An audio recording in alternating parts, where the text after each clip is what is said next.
Chapter 5. My head was swimming with possibilities after my talk with Eva. She seemed genuine about trying to help me, but I still wasn't sure about her. She'd seen a book with a magic cure? It sounded a little too good to be true. After I chomped the last of the steak bits, I crashed in the big comfy bed. After that, relaxing for an overdue nap, I floated through a dreamless deep sleep that I needed, and when I woke up, the clock on my bedside table said 9 o'clock. It was dark outside, with only a sliver of light from the waxing moon peeking in through the windows along the giant staircase. Entering the great hall, I could hear music thrumming through the floor, maybe coming from the recording studio downstairs where the band was rehearsing. I didn't see Austin anywhere, and I would have gone to look for him, but the most intoxicating aroma wafted in the air. Of course I'd missed dinner. It had been hours ago. Still I followed the smell of roasted chicken to the dining room and found the table set with only one place, with a brass bell beside the water glass. It was my first castle, but I got the idea. I sat down, floated my napkin on my lap, and rang the bell. A couple seconds later, Cook pushed open the kitchen door, carrying a tray with a covered silver dome on it. She clicked across the dining room floor, her stiletto heels tapping out a tense rhythm. Instead of wearing the annoyed expression I expected, Cook smiled at me as she set the tray down and placed the domed plate in front of me. "I hope you had a pleasant sleep," she said, her voice heavy with a French accent. "Yes, ma'am. Dinner smells delicious," I said. "Thank you." Cook smoothed the skirt of her black silk dress beneath her. "Chef escoute." She made no move to lift the cover off the food, and I didn't want to be rude, but the smell of the chicken beneath was making my nostrils twitch. I nodded at her, hoping she'd get the hint, but she only stood there, smiling, her blood-red lipstick bright against her pale vampiric skin. "Would you like some water?" Cook asked, reaching for the pitcher on the sideboard. That's when I began to drool. The chicken smell was so overpowering, so amazing I couldn't help it. I couldn't answer Cook verbally, so I just nodded, holding my napkin to the corner of my mouth to stem the drool. She smiled again, pouring the water glass full. I looked at her, still wanting not to seem rude, but unsure if she was going to lift the cover or if I should throw it off myself and attack the poultry beneath. "For goodness sake, let her eat," Austin said, entering the dining room. Cook rolled her eyes and put a hand on the cover's lid. "I'm only having a bit of fun." She laughed. "Here you go, silly pup." She removed the cover, revealing the glistening chicken, and aside from the first time I ever kissed Austin, it was the best moment of my life. I stuck my knife and fork into the breast of the chicken and hacked off a huge bite. Then, remembering Austin was sitting next to me now, I forced myself to chew to calm down. "Sorry," I said around a mouthful of the delicious poultry. "It's okay," he said, pushing a strand of my bangs behind my ear. "Go ahead and eat. You must be starving again. You're like I was at 13 before my first change." While I ate, he pulled out a sketchbook and drew. Between bites I could see he was designing something for his father's band. Fuzz had been serious about making sure everyone at the castle had a job. "I like it," I said, pointing with a drumstick. "Thanks. Just a sketch. I'll work on the digital version for the final cover. It's going to be a live album, recorded the night of the concert. The night of your change." "Listen," I said, wiping the grease from my mouth. "About that, there might be a cure. Like an ancient cure. Eva told me." Austin set down his pencil. "You can't believe everything Eva says." "No, she gave me her word. It's real, I swear. A legend from the old days. Based in truth." Austin's eyes darkened. "Don't you think if there was something permanent that I could do to cure myself, I would have done it by now?" he said. "But she says there's a book she read once. I mean, at least that's something to go on. If we could find it, maybe we can figure a way to prevent the change." Austin shook his head. "I'm well aware you don't want to be like me." "Dude, you don't want to be like you," I said, touching his cheek. "Seriously, what if there really is an ancient cure? I've heard the legend too, but it's rubbish." "Oh." I chewed the inside of my lip, trying not to cry. "I'm sorry," Austin said, taking my hand. "I know it's going to be hard on you, but we've got to wait for the new serum. That's your true hope." I nodded, the fantasy of the mythical cure fading away in my mind. Austin gave me a sideways smile. "I've been thinking, love, perhaps we should prepare you for the first change. How does someone prepare for that? It's going to hurt and the hair's going to itch, right? I said, forcing a small laugh. As a matter of fact, I know of a training class. He leaned his head toward me, giving me a smile that ended with him nudging me nose to nose. And it begins in the morning, so you'd better get some rest. Wait, are you sending me to my room? Yes, as a matter of fact. I thought we could watch a movie or something. I tried not to sound pouty, but it didn't help. Sorry, wolf pup. I'm wanted in the lab, he said, kissing the bridge of my nose before heading off down the stairs. It started to snow again later that evening, the big flakes drifting down outside the window reminded me of the old-fashioned Christmases we'd had back when my mom was alive. She'd been the type of mom who baked cookies for the neighborhood cookie exchange and knitted special stockings for the mantle. She loved it all. Even when she was going through chemo, she still had us stringing cranberries and popcorn garlands for the tree and sipping hot cocoa with peppermint candy canes for stir sticks. We'd lived in Wisconsin then, and the snow there was thick and had staying power. I couldn't remember a non-white Christmas when we'd lived in that brick house in Milwaukee. After she died, the holidays were never the same. Dad and Honeybun were probably getting ready for Christmas without me at our fancy house back in Beverly Hills, and here I was spending Christmas week with a pack of werewolves and their vampire friends. What did one give a werewolf for Christmas anyway? On the TV in my room, satellite channels from the UK were showing sappy Christmas specials. They weren't helping me not miss my mom's old-fashioned holiday celebrations. They made me miss her, and actually my dad too. I wandered over to the desk and hopped onto the laptop to write him a quick note. When I opened my email account, it was jammed with spam. I ignored all the messages about gadgets and coupons and last-minute specials and opened a new email. An official communication from the school had informed Dad of a last-minute ski trip for the boarding students, but it wouldn't hurt to let him know I missed him. That skiing's fun, but nothing like being at home for Christmas with you. There's a ton of snow here. I miss you. Say hi to Honeybun. I figured it was better to be brief so as not to slip up or get caught in a lie. The most important thing was letting him know I missed him. I hit send and closed the computer. I flipped through more TV channels, all the while hoping I'd hear Austin pad down the hall, then turn the doorknob to my room. But even with my wolf hearing, I didn't sense his approach at all. Didn't Austin know you were supposed to sneak around when your girlfriend stayed at your parents' house? That was part of the fun, right? Back in the day, I'd been skilled at sneaking out and sneaking back in. I'd had to escape Honeybun a million times in our big house in California.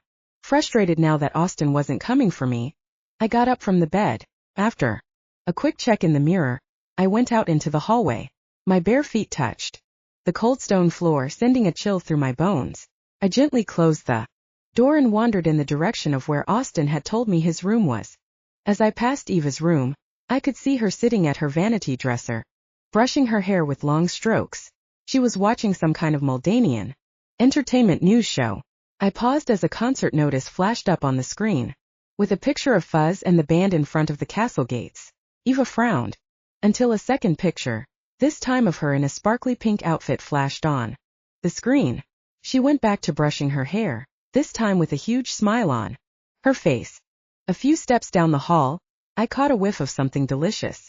There was a silver tray outside of that door, mounted with empty plastic bags of pork rinds, and alongside it, an empty dog bowl that was painted with the name Maxine. I kept on moving down the long hall. I gave the air another sniff, trying to catch the scent of Austin. And there it was, the slightly spicy, soapy clean smell of his skin. I gave a quick knock on his door, but he didn't answer. He must have been down in the lab. Still, I turned the knob and went in anyway. The walls were covered with Austin's paintings and drawings, all framed in black. His leather jacket hung on the back of a chair. On a side table next to the unmade bed, Austin's sketchbook was open, displaying a half-finished picture of me and him, drawn from a camp photograph. In the smallest possible writing near the bottom of the picture, he'd printed our names. That made me smile. Then I turned the page and found a drawing of a woman I didn't recognize. She looked a bit like Austin, with the same kind smile, the smoldering amber eyes. The name at the bottom read Violetta. That was his mother's name. Feeling I'd snooped a little too much, I turned the page back to the sketch of us and backed away from the desk. I closed his door gently and then headed down to the kitchen. When I reached the bottom of the staircase, I found Boris sitting in a chair sipping red liquid from a martini glass. "You are going somewhere?" he asked, smiling widely with all his teeth and fangs. "Looking for Austin," I said. "Downstairs," he said, gesturing with his cocktail. "Maybe in recording studio." My feet were even colder on the paving stones that led down to the converted dungeons, but I knew once I found Austin, just being near him would make me feel warmer. The recording studio was empty except for Stan, the drummer, who was practicing an intricate Latin beat. Shivering now, I checked the other rooms, hoping to find Austin.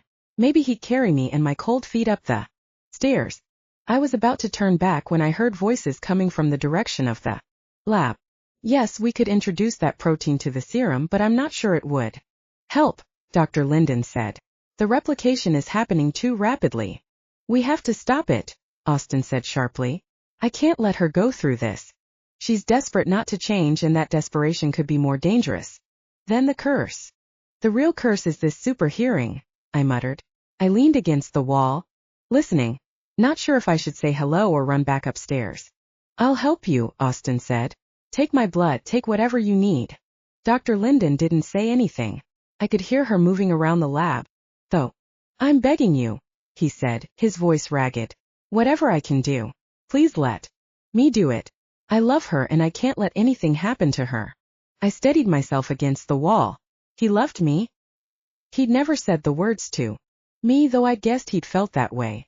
"Please, Austin," the doctor said, her voice kind. "It's no use to her if you're not strong right now. I'll keep working on the serum, and until then, you've got to keep her spirits up. Distract her, distract yourself. Try to keep a positive attitude about this. I know it's hard. I'd do anything. I don't want her to suffer as I have, nor do I intend to watch her suffer." My heart sank lower in my chest and I backed away down the hall, leaving Austin to his work in the lab. I didn't want to hear anymore. Couldn't take the self-hatred in Austin's tone, or the thought that I'd be something he hated soon too. I needed to get to a cure one way or another. Chapter 6. There was a knock on my door early the next morning. Without waiting for a reply, Boris turned the knob and leaned his large frame into my room. His teeth glimmered in the pale light. "Little pup," he called. "Come downstairs at once. Put on training clothes." I sat up in bed, pulling the sheet up over my skimpy sleep outfit. "Sorry, why am I getting up? Wolf lesson." "Oh well, I don't think that was a real thing because..." He slammed the door, ending my protest.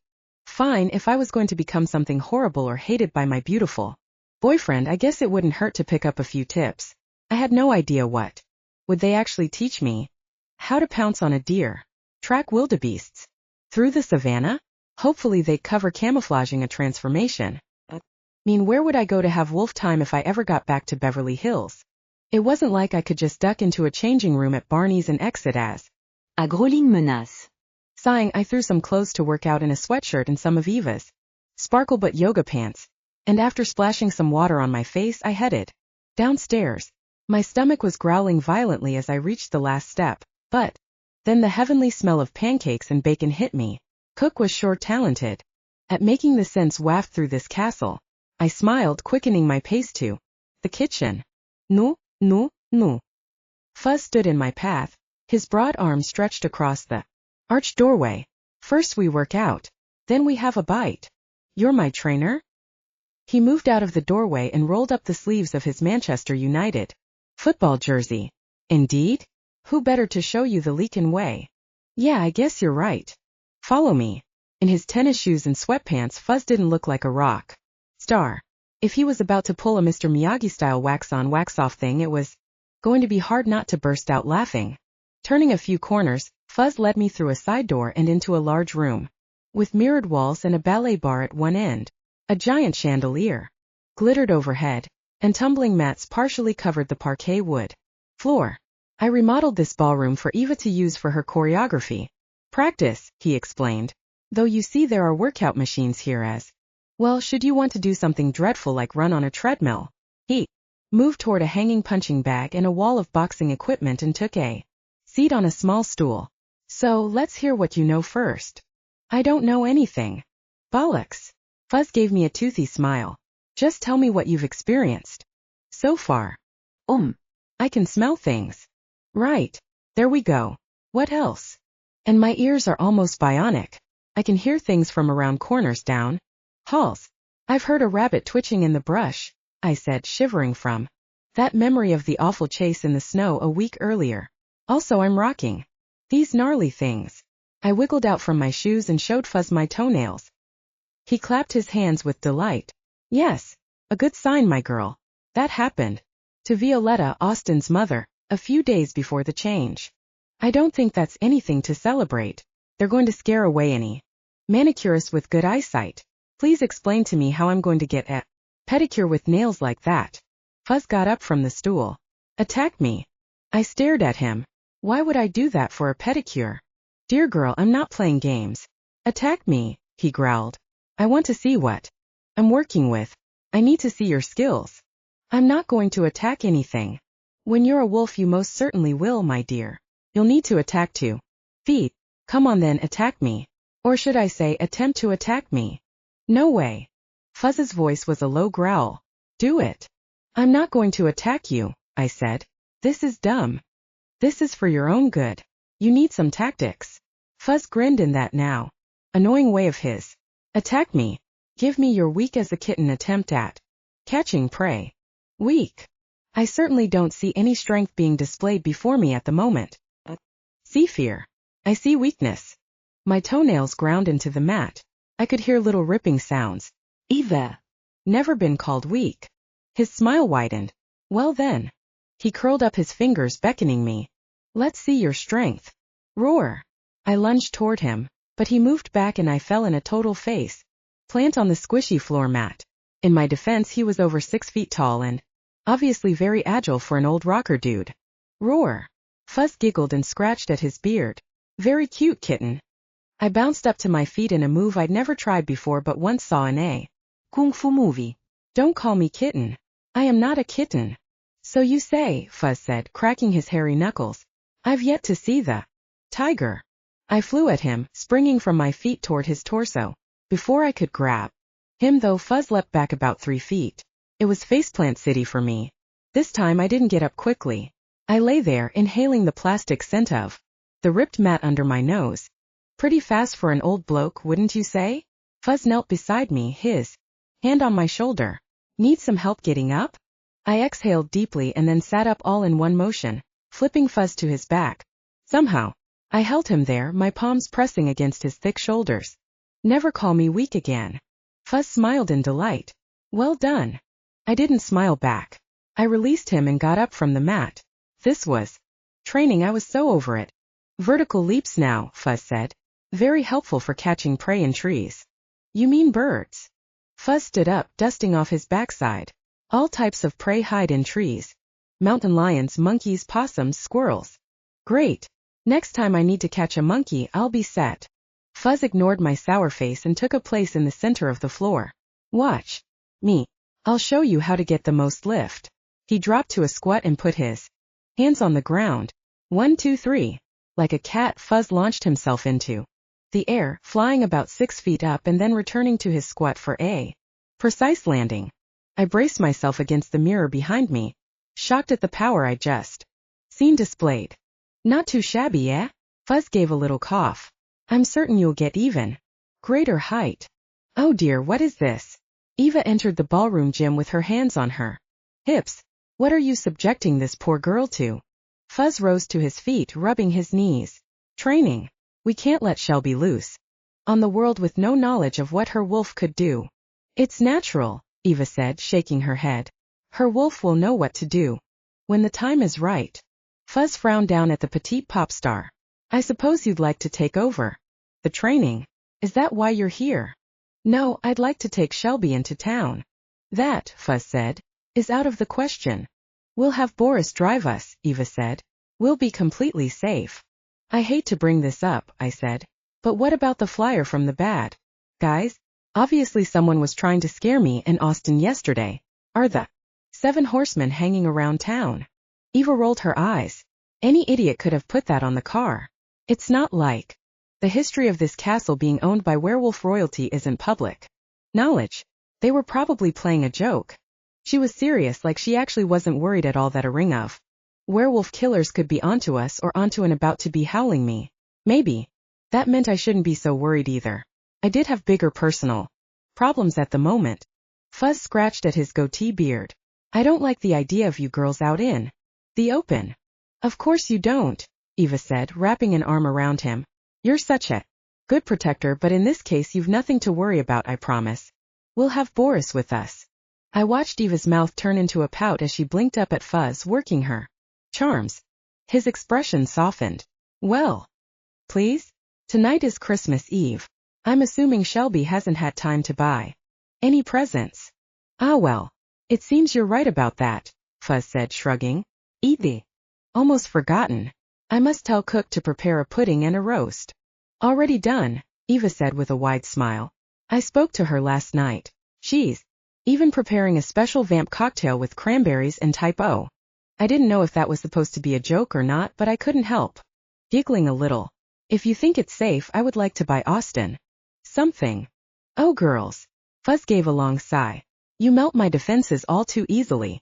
Only quick trip, yes? You're to stay with Boris at all times. And Shelby, it's imperative you eat properly before you leave.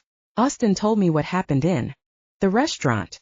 We can't have the residents of Muldania gossiping and in a panic. Eva pranced over and planted a kiss on Fuzz's scruffy face. You are the best. After I gobbled down 4 waffles and a plate of bacon, Eva summoned a very grumpy Boris and our road trip was on. The blue one is better, Eva said, shaking her head at the dress in my hands. Boris looked at his watch and frowned. We'd been up and down the main street, poking around in shops looking for presents, but now we were in Eva's favorite boutique. She insisted we both needed new dresses for Christmas Eve, and wouldn't let Boris shut our mission down. I think turquoise would be very flattering on you, Eva said, her voice insistent. Please try it on. I won't take no for an answer. Fine. I took the dress from the rack and stepped into the changing room. To my surprise, Eva followed me in. I can probably get the zipper myself, I said. No, she whispered. You must get to the Muldania next door and try to find the stolen book with the map, Eva whispered. In the book. I'd almost given up hope of that fantasy. You pretend to try on the dress, she continued. I will distract Boris long enough for you to sneak out of the shop. Ditching the bodyguard while there is a group of scary guys who want to kill us sounds like a really bad idea. I whispered back. Permanently joining a wolf pack, becoming an alpha female someday seems like a better one. Eva regarded me with a pointed look. You really wish to be a wild animal like one of us? No, but you only have this one chance, Eva said, her voice steely. One chance I never had. You will be fine. The inn is only a few doors down. You're really not worried about the horsemen? Someone played a joke. That is not proof of anything. I took a deep breath, considering what to do. Austin had said to not to believe everything Eva said, but she did seem like she was trying to help me. Maybe my first impression of her had been off the mark. And if there was a cure, shouldn't I go for it? You will not even try? You do not want to save yourself. Eva's eyes darkened like she was remembering a painful past. I felt a little uncomfortable, seeing the raw emotion in her expression. Of course I want to try, I replied slowly. Tell me again what the book looks like. I knew you would be brave. Eva nodded at me. The book is a large one with red leather. It has gold writing on the how do you say it. Eva made a motion with her hand. Oh, the spine. Gotcha. Does it have a title? Do you read Muldanian? Eva quirked an eyebrow at me. There is a picture of a wolf on the cover of the book. That will be your clue. She poked her head out of the curtain and then turned back to me. Boris is looking at some ties in the men's section. Wait a moment and then go. She slipped out of the changing room into the shop. I heard her saying something to Boris. When I peered out at them, Eva was leading him toward a display of winter hats and making him watch her try them on. First she put on a big furry number with ear flaps. Boris shook his head, almost in disgust. Next she grabbed a floppy sun hat. Meanwhile, I left the dress on the hanger in the changing room and sneaked out into the store, grabbing my backpack from the chair. Carefully I slid out the door, hoping there wasn't a bell overhead. It was cold outside, but I didn't have to go far. There was a big sign with the inn's logo only yards away. Entering, I found myself in a small lobby with an unattended reception desk. To the left there was a parlor with a fireplace, though no logs were ablaze. A green garland decorated the mantel, filling the place with the scent of pine. A long hallway stretched out to the right with a series of doors and a set of steep stairs at its end. "Hello," I called out quietly. There wasn't any answer, so I headed down the hallway looking for the library. Behind door number 1, I found a breakfast room with small lace-covered tables and a small buffet with empty pitchers and ceramic platters. I was sure I was hearing the sound of footsteps, though I wasn't sure how far away they were. Hurrying out of that room, I ducked into room number 2. Inside there were several large bookcases, 2 small couches, and walls filled with black and white pictures of mustachioed men, who must have been the ancestors of someone. My heart pounded in my chest when I saw a tiny insignia near the bottom of one photo, the shield and sword crest of the 7 horsemen. I shivered, studying the old guys as they posed in front of the castle Muldania. They, the killers of people who took the form of wolves through no fault of their own, had lived in the very same stone palace we occupied. Super creepy. There was a rustling not far off and the sound of a match struck against brick. Then the crackle of tinder taking flame. Someone was at the fireplace. In the parlor. Forcing my heartbeat to slow a little, I scanned the shelves. "Red book, where are you?" One shelf seemed to have 10 different red books, all of them with gold writing on the spine. I wiggled the first one out and opened it, releasing a cloud of dust. I stifled a sneeze and flipped through the pages. It was old, all right, but there were no pictures. I guessed it was some kind of history text because I could make out dates amongst all the Muldanian type. I put that one back and grabbed the next. This one had some illustrations, but they were all of trains and railways. I closed it carefully, trying to contain the mustiness which was having its way with my twitching nose, and slid it back onto the shelf. From the other room I heard a little whoosh as a log caught flame and then a thunk as another log was added to the blaze. This fire builder person was going to be done soon. Heart racing a little, I took the next red book from the shelf. This one had a gold wolf embossed on the cover. Yes, this could be the one. I flipped through until I came to a section of maps. On one page I saw Castle Muldania with a dotted trail that led up to the hills.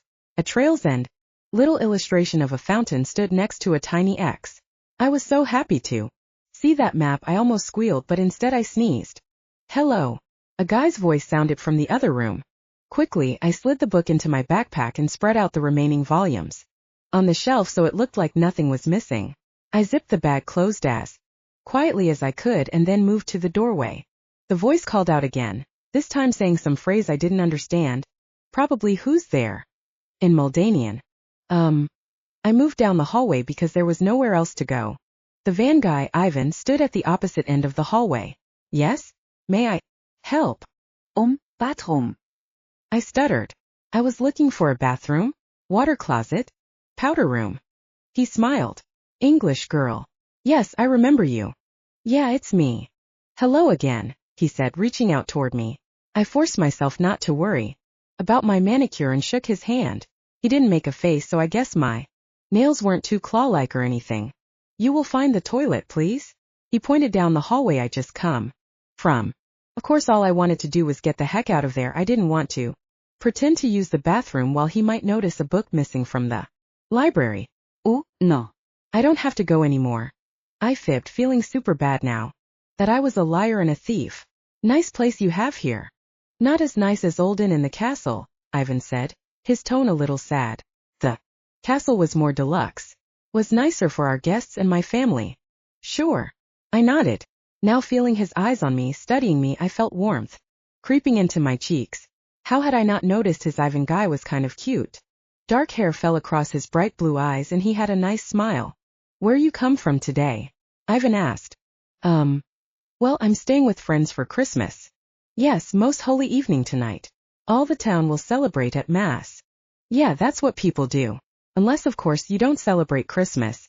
Which in that case you just eat dinner and watch TV or something," I babbled. He looked confused. "You think I don't celebrate Christmas?" "No, oh, never mind." I gave him a smile, and it must have been a good one, because he smiled back at me, a little sparkle in his eyes.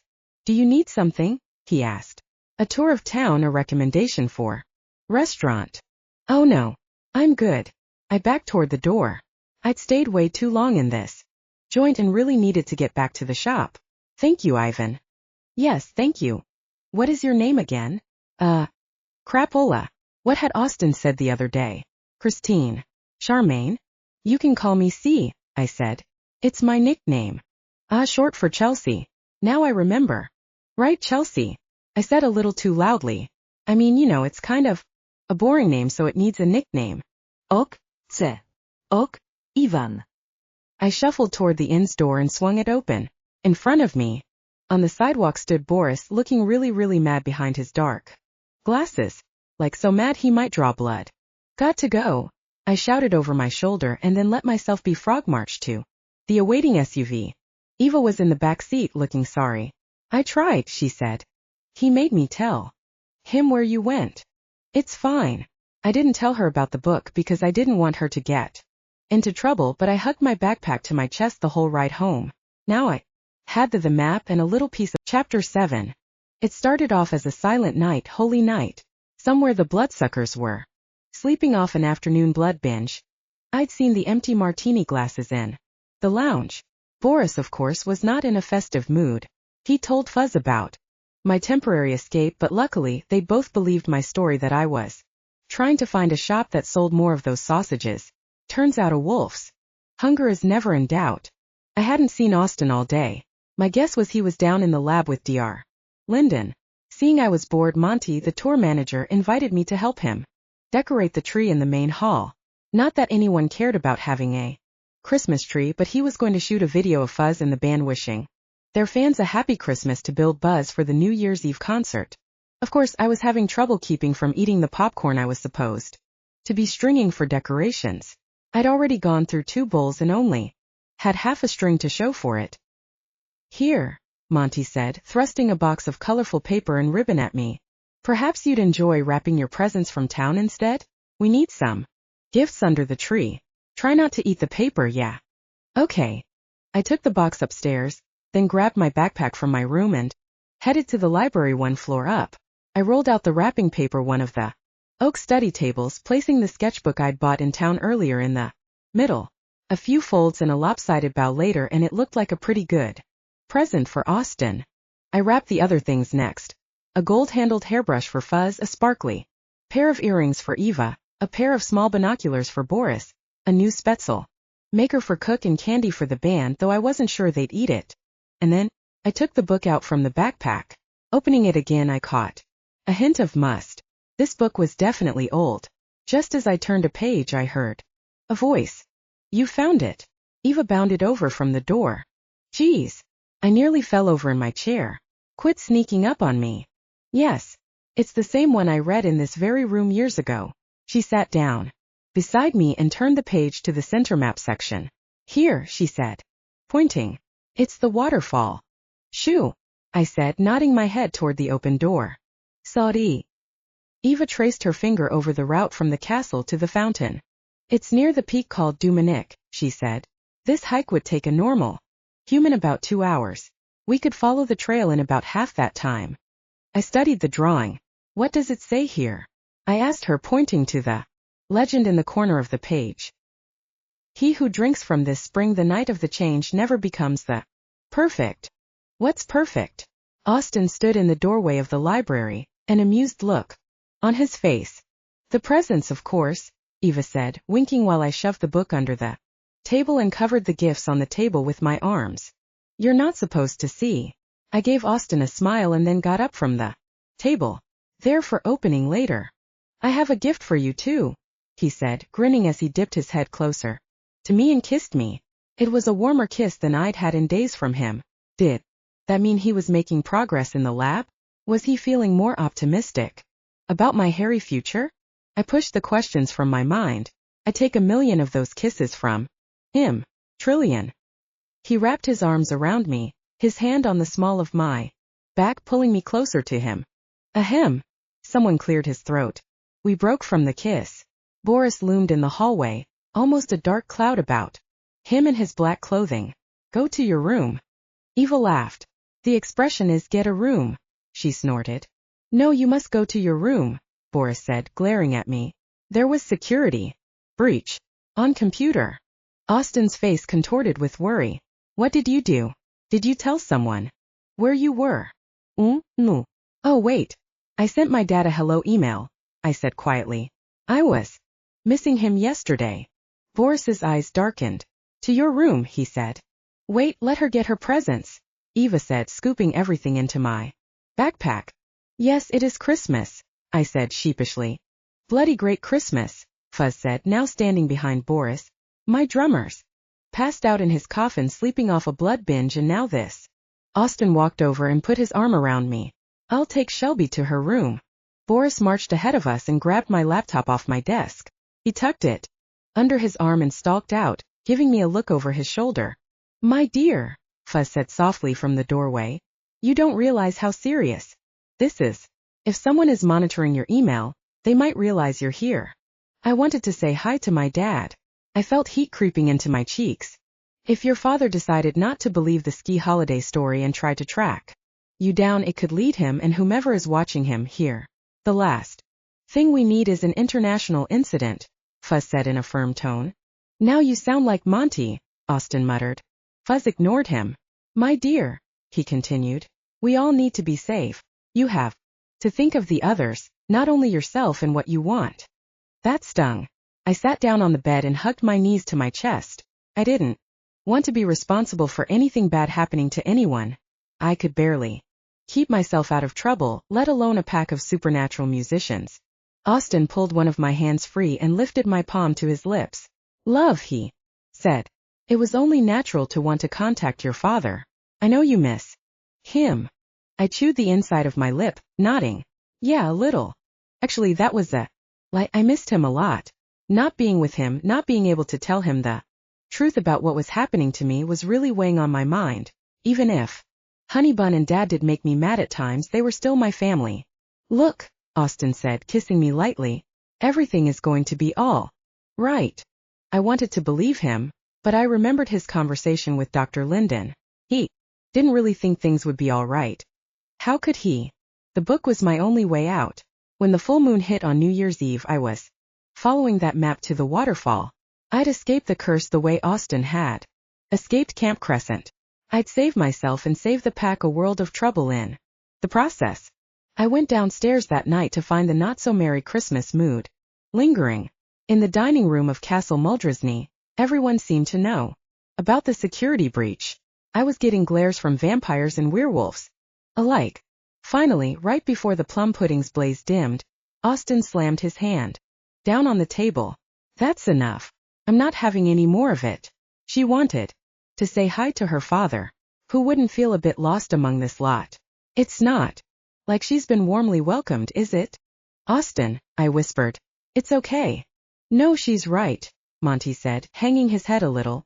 I apologize. I'm one of the only ordinary blokes at this table, and I can't imagine what you're facing, what with the transformation and all. I quite like being normal. A few of the band members growled. Fuzz lifted his glass. Come now, let's have a toast to the pack and our vampire friends. Cook placed the plum pudding on the table before Fuzz. Pack will do for everyone, she said, her teeth gleaming against her red lipstick. We are together with you wolves after all. And don't forget Shelby, Eva said. It's certainly been more entertaining since she arrived. Boris rolled his eyes. Is not entertaining for me. That elicited a few laughs and I managed a smile, sharing it around the table with even the ones who'd seemed annoyed with me earlier. Now that's more like it, Fuzz said, leaning back in his chair and tapping his hands against his chest in a satisfied manner. A proper happy Christmas. A shame about the pathetic tree, though. Monty laughed. The girl ate all the popcorn for the garlands. I have more cranberries, Cook said, abandoning her dessert. We will use them for the tree. She lifted a glass to Boris, who reluctantly joined her salute and then hustled off to the kitchen. See, love, Austin whispered in my ear. The pack isn't that bad. Fuzz caught my eye, obviously having heard Austin's comment. Well, no, they're not bad at all. I glanced around at the smiling bandmates, toasting each other with glasses of wine or blood cocktails depending on Their preference. Eva was chatting with Monty about set lists and sharing a cookie with him. Dr. Linden had joined us at the table and was raising a glass of wine with fuzz. From the stereo, the sounds of an old Bing Crosby Christmas tune filled the air, and outside beyond the window snow fell, making the rough peaks of Muldania soft and white. In a way, it was one of the better Christmas Eves I could remember. Better than nearly every Christmas since my dad had moved us to Beverly Hills. These creatures, strange as they were almost like a real family. Maybe more real than any other I'd witnessed in ages, including my own. After the PAX presents were opened around the Christmas tree, Austin led me upstairs to his room. "I told you I had something," he said, smiling. "Hey, I didn't think you were talking about something so private," I replied. As he closed the door, I was excited to be alone with Austin again. For the moment, he seemed like the boyfriend I knew. The Austin who wasn't worried to death about his girlfriend going furry. He smiled at me and I felt my heart lift in my chest a little. "I'm sorry I've been so busy," he said, lowering his head toward mine. "Me too," I replied. He kissed me and there was a little friction from our teeth bumping. Pulled back and ran my tongue over my canines. They felt huge in my mouth. "Don't worry," Austin said. "They're pretty on you." "Right," I said, moving to a wall mirror to check my smile out. "Ooh, I look dangerous." "You are," Austin said, wrapping an arm around my stomach and kissing my neck. I turned and his lips met mine. We shared another kiss that made me forget where I was, the terrible change I was facing. In that instant I only knew the warmth of his mouth and the shelter of his arms. I made myself break away, gasping for air. I'm not ready, you know." Austin blushed. "It's fine, Shelby. I didn't think you." "No, I mean, in the past I really rushed into things and really not even with boys that cared about me, but this is different and I really don't want to." Austin covered my lips with his. Again I drowned in that feeling of warmth and care and a wanting rising in my body. I leaned into him, drinking him in, absorbing the feeling. Finally, he was the one to pull back. "To go too fast," I said, managing to finish my thought from before. "I didn't bring you up here for that. Although I wouldn't say no," he said, with a little twinkle in his eyes. "But seriously, I have a gift for you." And then he went to his desk and pulled something out from a drawer. Beneath the wrapping paper I found a framed drawing of a wolf, a beautiful brown wolf, set against a snowy backdrop. "It's pastels," he said. "Not my normal medium, but I wanted to get the color just right." "What do you mean?" "It's you. I've seen your wolf in my dreams. This is what she looks like."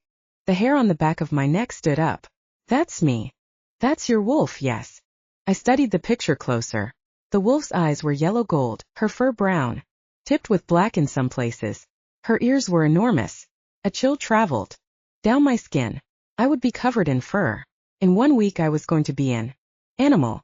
"You don't like it?" Austin said, his eyes searching mine. "It's really good," I replied quietly. "What's wrong?" Nothing, I said. "I should go to bed now." "Hey," Austin said, catching my arm as I passed him. "Happy Christmas," he whispered, planting a kiss on my cheek softly. "Merry Christmas to you too," I murmured. I hurried down the hall to my bedroom to the book to figure out how I was going to escape the castle and prevent this transformation. I didn't want to be that wolf. I wanted to. Chapter 8. Over the next few nights I tossed and turned. No matter how tightly I shut my eyes, the light seemed to find me. The moon worked its way in through the slats of the blinds of my room, beckoning. When I did sleep, I dreamed of running, propelling myself at impossible speeds, threading myself between trees and bushes and jumping across ravines. Always my scope of vision was low to the ground and I could hear my breath coming in pants. It was as if the wolf was dreaming and I was but a passenger within her body as she moved through the landscape of the dream. "It's natural from what I hear about the process," Dr. Linden said when I told her about the dreams one morning. She undid the tubing tied around my arm and pressed a bit of cotton to my skin. "Hold this," she said, placing my fingers on the bandage, then turning to put the blood sample on the machine behind her. "It's not normal to dream as if you're an animal." I was afraid my paws were twitching in my sleep, I said with a sour laugh. "Don't give up hope," she said. "I'm getting closer. We'll see how your blood reacts with this iteration of the serum." She sat down at her desk and started Scribbling notes. I guess I can go now then, I said, sliding down from the table. She didn't answer me, so I walked a little closer. On the desk she had a laptop open and a journal with yellowing pages. She was writing in a fresh notebook, transferring some data from the old one. Wouldn't it be easier to keep it all on computer? She looked up. Sorry, what? You could save a lot of time keeping things on a computer. She closed her notebook. I don't trust that the notes would be secure. Oh geez. Not you too? I told them I wasn't trying to breach security. Confusion furrowed her brow. No, I'm not talking about that. These notes are precious. We keep them locked in a vault. If my father's work on the original serum was accessed, it would be very dangerous for the Bridges. Your father. Her eyes darkened. Spent the last years of his life helping this family of wolves. The last years. Dr. Linden's shoulders stiffened. He went missing in London a year ago. The police never solved the case. But you think you know what happened, I said, finishing her thought. Yes. There are forces that would do whatever it takes to rid the earth of species they don't understand, even if that meant hurting an innocent man of science. Your dad, he could be alive though, right? Theories get you nowhere without proof. She stood up from her desk and walked me to the door of the lab. What about hope? You tell me to hope about this new serum. Is that just something you say? No. I have hope we can develop a formula that works for you, the doctor said, opening the sliding door and showing me out. It's far more likely than my father turning up. But don't you think maybe there are other ways of things working out, other ways that aren't scientific or sensical? I said, the map coming to mind. I mean, this is a curse after all. It's not all about science. Isn't it also about magic and superstition? I'm a scientist, not a witch. Dr. Linden gave me a sad smile. Good night. I've work to do. The door closed between us, her kind expression fading through the glass. That night, I kept turning the situation over in my mind. Dr. Linden's father had disappeared, probably a victim of the Seven Horsemen, and now she was carrying on with his work. She took the threat from those hunters seriously. I was sure I would too if I'd lost a family member to them. At last I closed my eyes and surrendered to the moonlit darkness of my room. Soon I was running again, racing after something this time. I was chasing something that was very fast-moving, and again my vision was low to the ground. What was the wolf after? At last, the wolf stopped, shivering in the blackness, and let out a mournful howl that came from deep within. I could feel the pain, the utter devastation. This creature was expressing loss, loneliness, and fear. Shelby. I heard Austin's voice in my dream. Shelby. I was pinned in one place by the sheer agony of the wolf's pain. I wanted to hold the wolf, to comfort it, to soothe this beast. Shelby. Austin's voice rang in my head. Get the doctor. Now Fuzz's voice echoed through the dream as well. My eyes slowly opened. I saw Fuzz and Austin standing above me, but I didn't know what was happening. It wasn't until I looked down at my cold reddened fingers and my bare legs that I realized I was outside laying in the snow. I struggled to sit up, feeling like my limbs weighed 1,000,000 pounds. We've got to get you inside now, Austin said, his lips warm against my cheek. As he lifted me up, Fuzz wrapped a coat around me. Overhead, the nearly full moon shone down, illuminating the field we were in. A long way off, I could see the castle lit up and the pack coming toward us with superhuman speed. Love, you're so cold, Austin said, kissing my cheeks. If you hadn't howled, I wouldn't have found you. The wolf, I struggled to say, my teeth chattering. She's so sad. Fuzz shook his head. She knows she's unwanted by you, my dear. And that is the saddest feeling of all. Hello, my sleeping beauty, Boris said, walking into my room the next morning. Dr. Linden pulled the covers up around me, patting them smooth. She needs to rest. Please don't disturb her. Yes, I managed to say. Bad vampire. At the foot of the bed, Austin gave Boris a weary look. Please let Shelby sleep. Yes, she will sleep and I will watch her closely today, Boris said. Monty has given the order. Reporters come to Tor Castle today. There can be no escapes. Escape? You make it sound like I'm a prisoner, I said. Is it my fault my wolf wanted to take a walk last night? No wolf pups loose around the castle today, Boris said, crossing his arms. Well, could you do your watching from the hallway at least? I asked, pulling the covers up to my neck. I'm not sure I want a vampire staring at me while I sleep. True, Austin said. Could you please station yourself outside the door? Boris gave him a grumpy look. I cannot watch window exit from hallway. We're 3 stories up, I protested. Austin gave me a sympathetic smile. That's nothing for our kind. Right. Superhuman strength. I pointed at the door. Go on, Boris. I'm not going to jump from the window today, I promise you. She's weakened anyway, Dr. Linden said, tucking the blankets tightly around me. I doubt she's be able to make that leap. Boris lowered his eyebrows at me, but then followed Dr. Linden out the door, leaving me and Austin alone. What happened to me last night? I still don't understand. Austin took my hand in his. Remember what I told you back at Camp Crescent? About my first change? It started with walks at night when I'd wake up in the garden in my pajamas, and then finally one night I woke to find myself in the wolf's body, fully aware. Did it feel like a dream? You know, the wolf part before you changed. My memory's a bit blurry, but I remember running, seeing things from a wolf's vantage, being so warm. Yes, I was warm last night, I murmured. Even in the snow. The wolf wouldn't let you freeze, Austin said. No, I don't think she would. I stared into his amber eyes, looking for a trace of his wolf. Where was she going? Who knows? To hunt, to feed, to howl from a mountain peak. I thought instantly of the stream I was seeking, of the waterfall that would cure me. Had the wolf been trying to find the path my human eyes had seen on the ancient map? Was the wolf trying to protect me from her true nature, or serving me, her master? My wolf has sought many things I didn't understand, I heard Austin say, but his mouth didn't move. I stared at him. Holy crapola. Did you just talk to me with your mind? He nodded. Mates can do that. Now what's this about the waterfall? Are you thinking about the old legend? What? Shelby, he said, taking a seat on the bed beside me. I saw the waterfall. You were picturing. Why would the wolf be seeking that? Explain. It's just something I saw in a dream, I said.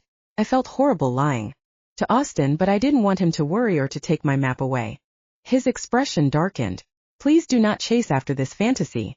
Don't let your wolf chase after it either. Eva's story is a fairy tale. Gah, it's not okay for you to be reading my mind, I said. Austin kissed me on the cheek. Love, we're bonded. When you change, it will be even easier. They say it's quite helpful, actually. I shielded my face from his face. But could you not do it now? Let me have my brain to myself. Of course. His cheeks colored a little. I didn't mean to invade your privacy. But if you're thinking about searching for some fabled cure, please don't. I didn't answer, and I kept a tight lid on my thoughts. We heard noise from the first floor. Austin went to the window. The press have arrived. Stay put, he said. I know, I said, slumping back in the bed. I'm going to rest. Good plan. He leaned over and kissed me lightly on the lips. See you at dinner. When the door closed, I fished the book from my backpack, turning to the map. To the waterfall. My fingers traced the trail up the hill from the castle. Austin didn't know I had a map to a place he thought was only of legend. He had a hard time believing in miracles, but I had nothing else to hold on to. Even my wolf understood that. Hours later, no one had called up to me that dinner was ready and I was starving. I creaked open my bedroom door, only to see Boris's empty chair. I descended the sweeping staircase, hoping to get a whiff of food, but I smelled only the Christmas scents of cinnamon candles and the pine tree in the foyer. I hoped it wasn't Cook's night off, because cereal for dinner was not going to quell the rising tide of hunger inside me. I really wanted some of those grilled sausages from the stand in town. My stomach growled in anticipation of the greasy, garlicky treats. Hello. No one answered, so I wandered into the kitchen. Dirty martini glasses and coffee mugs filled the sink. On the counter there was a serving tray with a few cookie pieces and crumbs. I swept them into my mouth, but the sweet leftovers were not enough to satisfy me.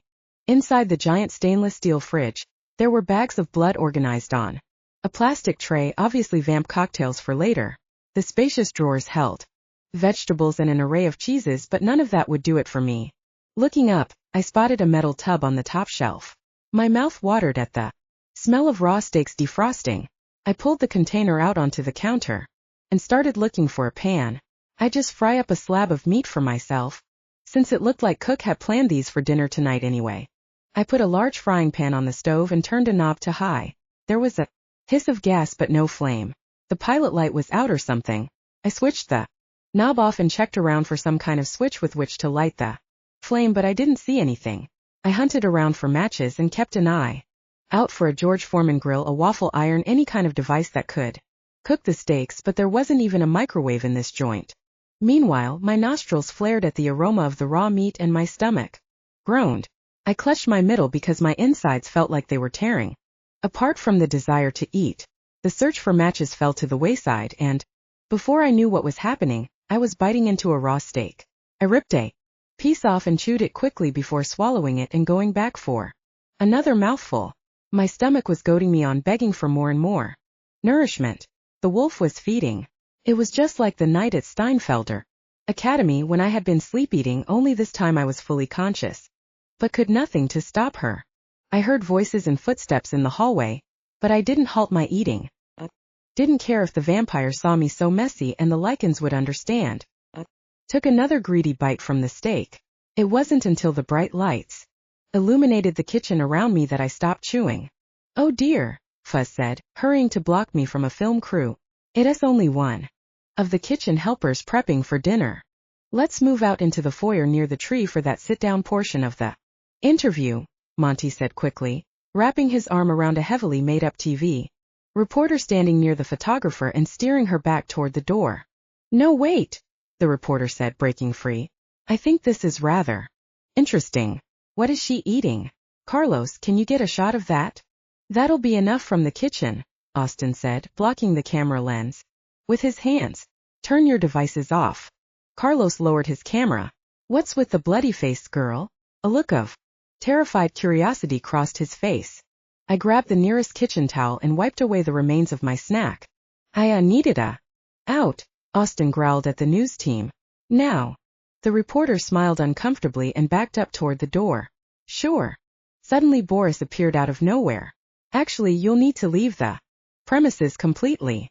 He held up a paper. "What do you mean?" A bead of sweat trickled down Carlos's forehead as he stared at the vampire bodyguard.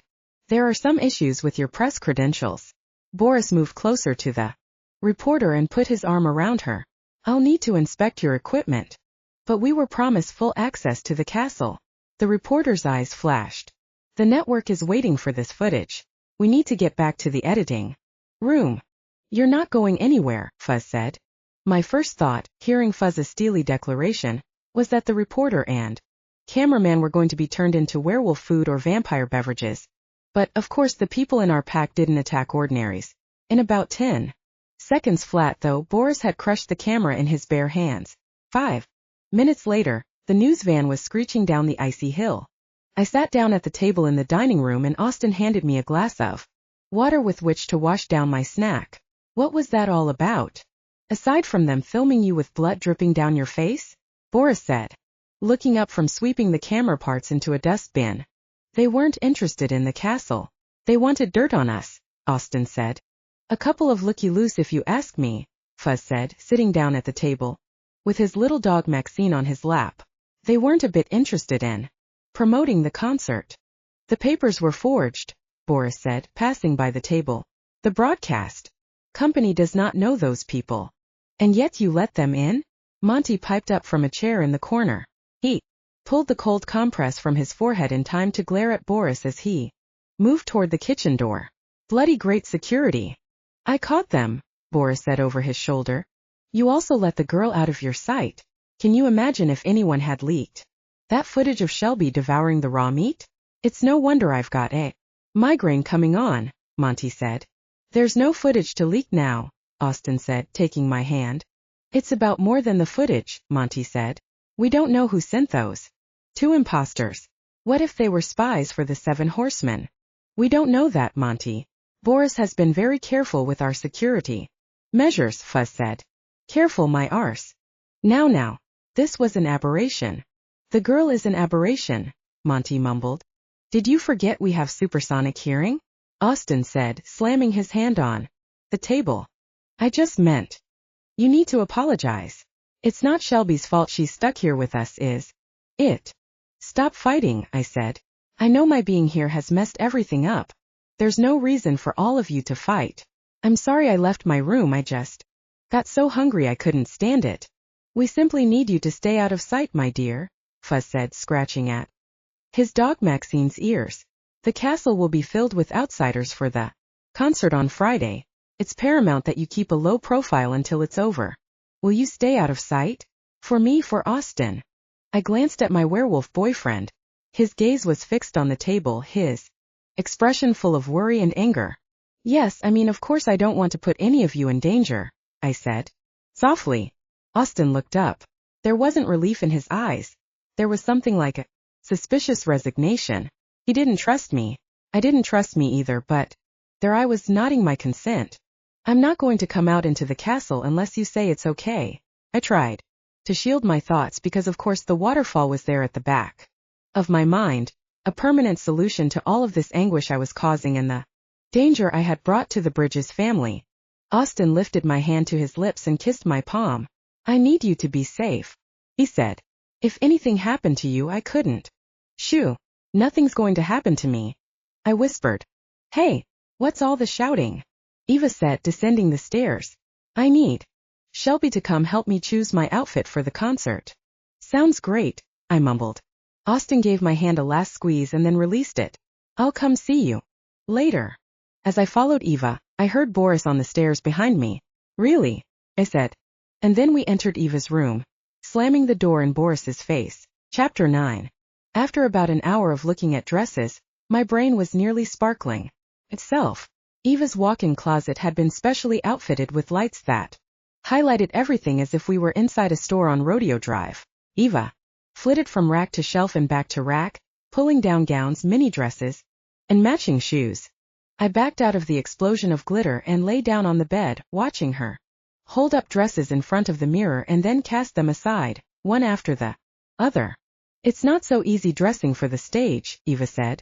I must be an ingenue and seasoned performer in one. True. You're only, 18? Eva turned from the mirror and gave me a toothy smile. Actually, I'm much older than that. We age slowly after the change. You have that to look forward to. I hid my face in the pillows. How old are you? Do I even want to know? Eva sat down next to me on the bed and pulled the pillows from my head, one by one. I'm about 29 in human years, she said. Estimating, of course. Why are you with the Bridges?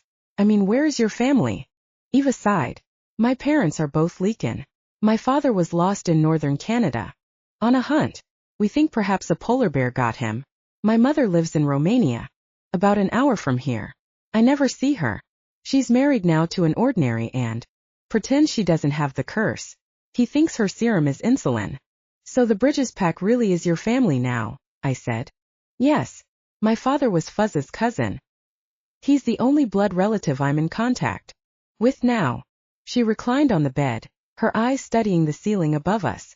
You would think your mom would want to claim you, with your being famous and all.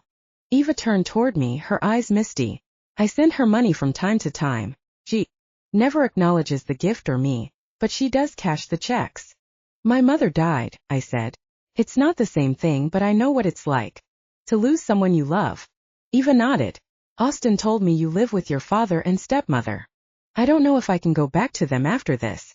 I mean, what am I supposed to say? Hey, Happy New Year, by the way, I'm a werewolf. Eva didn't smile. Yes, that might not go well. What will I say when I do see them someday? I covered my eyes with a pillow. Again. How do I tell them? Eva grabbed my pillow from me and bonked me on the head. You can never tell them. They will run away. You never told anyone in the outside world? Eva's face turned serious. One person, a boy who liked me when I was in high school. That didn't end well. He ran. No.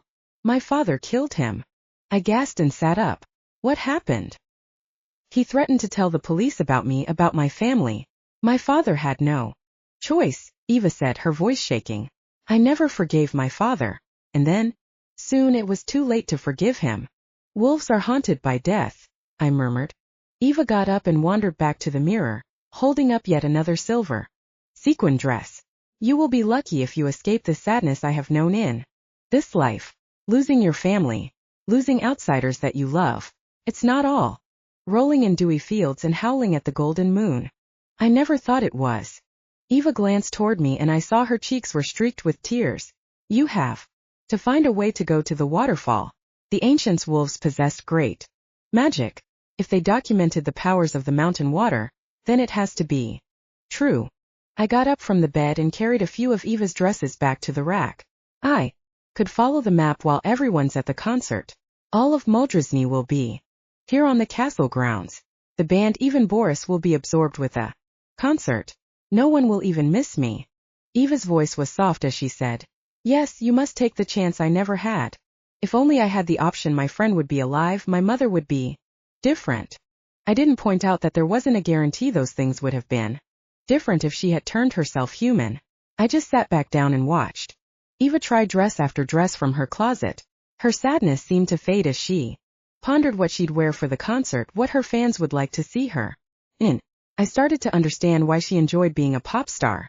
It wasn't the glamour, the fame, it was that her fans, the strangers that played her music, loved her. I'm going back to my room, I said, finally bored of the fashion show. Eva kissed me on both cheeks. Remember my promise. I'll help you no matter what you decide to do. I was touched. Eva was truly looking out for me, and I suddenly felt guilty. Forever doubting the genuineness of her friendship couldn't be easy for her, not having many people to trust. Despite appearances, her glamorous life seemed awfully lonely. Leaving her, I found Boris outside the door in a chair, looking at his phone. Texting a girlfriend? I asked him. He smirked. I hear things, he said. You are not going to escape, Boris. I'm not trying to escape you. I turned to march down the hall to my bedroom. And, instead of trying to spy on me, could you bring me some sausages? Please. Boris snorted out a laugh. I am not butler, little pup. I will ask cook to bring you meat when she awakens. Stomach grumbling, I shut the door on Boris and his amused smile. I had a lot to think about. The concert would be the perfect time to make a run for the hills. I only had to bide my time and try to stay out of trouble until then. Over the next few days, I prepared for my journey into the night. I swiped a flashlight I found in the hall closet. I hid one of Austin's thick jackets in my room and borrowed a pair of Eva's boots. I studied the map over and over, and then copied it onto paper I could fit into my pocket. I wanted it with me when I trekked toward the waterfall. Fuzz's band Burning Bridges would be taking the stage at 6 p.m. When the full moon would be rising, I'd have to leave the castle by 5 o'clock. The main thing was to reach the waterfall before I transformed.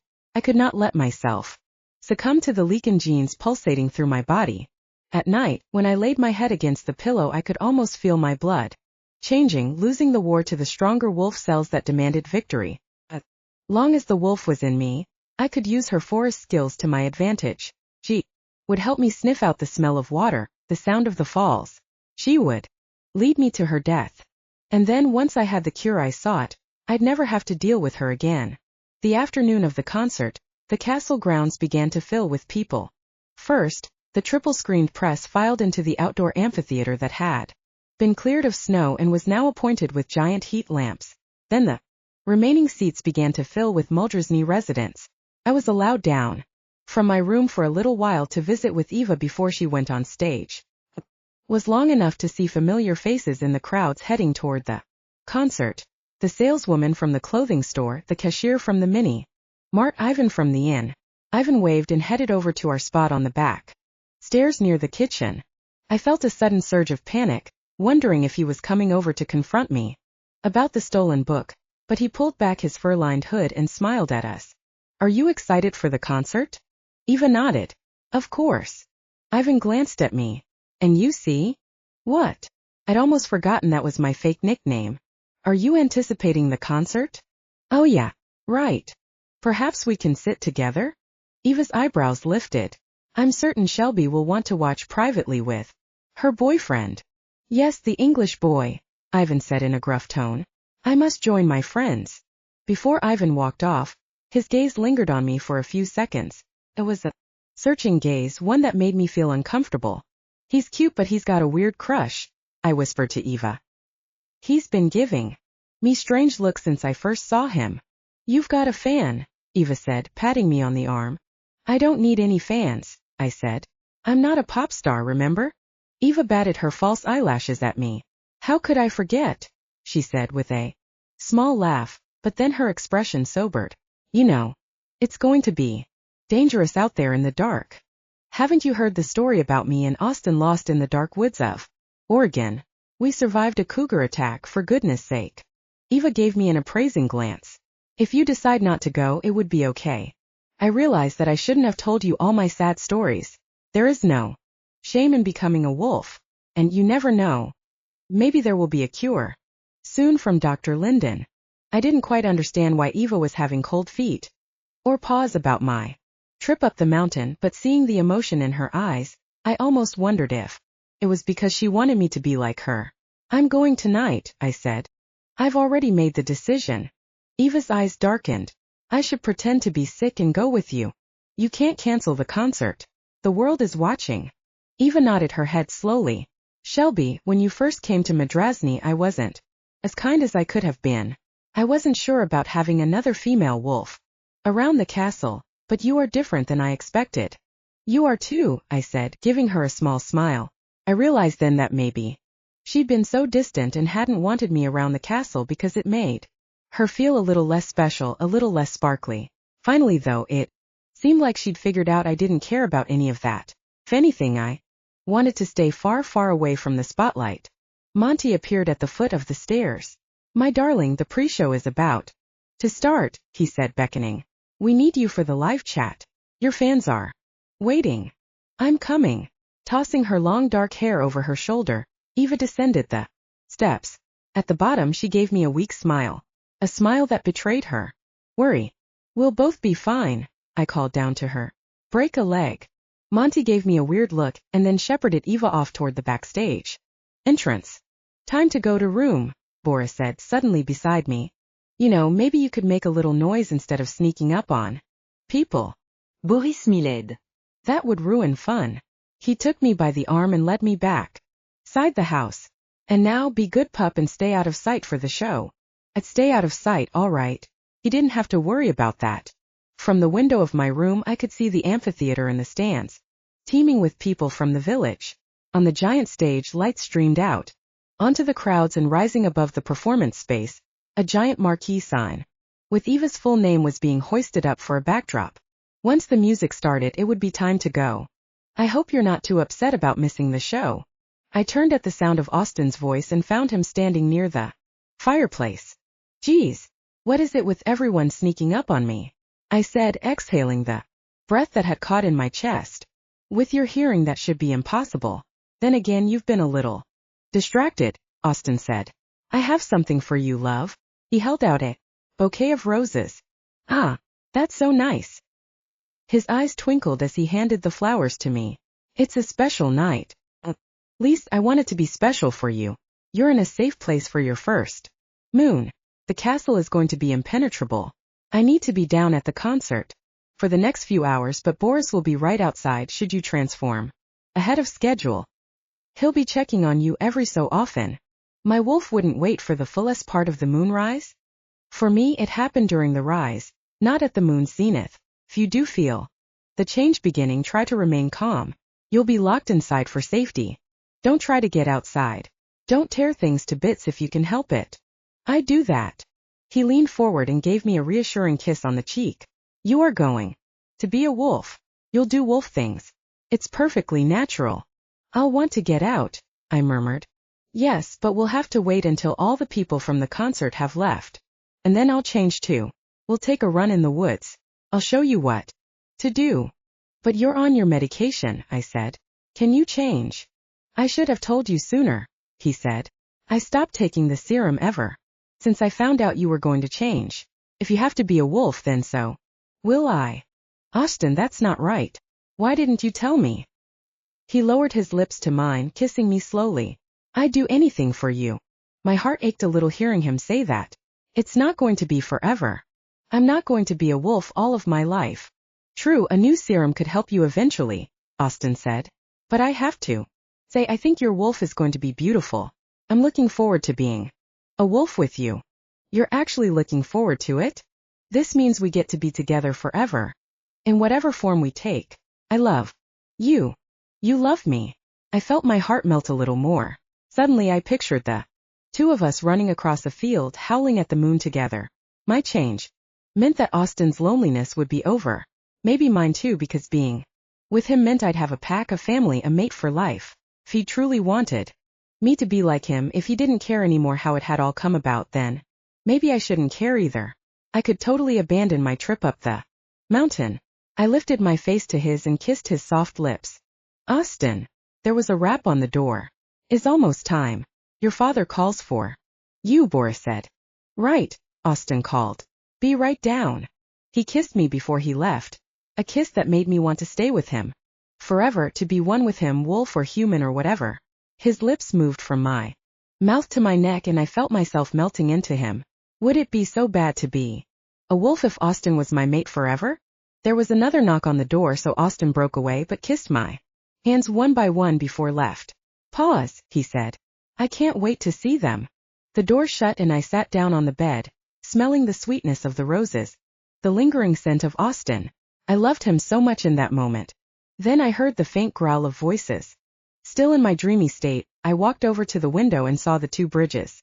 Men down on the deck near the back door, the distant lights of the concert stage bathing them in a bluish-white glow. How did it go? Did she like the flowers? Fuzz asked, clapping Austin on the back, the fringe of the rocker's jacket swaying from the motion. Yes, father. I think so. Ah, roses always work. So, she's looking forward to the change. There was true delight in Fuzz's tone. As much as she could be, I suppose, Austin replied, his voice somber. He raised his head, looking straight into his father's eyes. But I don't like lying to her. My breath caught in my lungs. Lying. Manufacturing enthusiasm isn't lying exactly, Fuzz said in a scolding tone. You're helping her to accept her reality. I placed my hands on the windowsill, steadying myself. It had been too good to be true. Austin's show of excitement, his gift of roses. It all must have been Fuzz's idea. Father, she knows what I think of what we are, Austin said, his chin lifting defiantly. I'm sure she didn't believe any of what I told her. Certainly, she's heard you speak ill of our kind in the past, but right now, she needs to know that you support her. Austin shrugged from his father's embracing arm. I have always supported her. Not in this, lad. Not by any account. I watched Austin, a pained look in his eyes, and for the first time I heard clearly his thoughts, the thought only a mate could hear. How could I support her turning into a monster like me? There's not a sound your heart makes when it breaks. There's not a scream or a clatter or even a bell. The shattering of a human heart is something that happens in silence. It's a noiseless implosion with a devastation so complete that you can't breathe, you can't think. All you feel is pain. I wrenched myself away from the window, and then with the glow of the moon rising outside my window, I got dressed for my hike.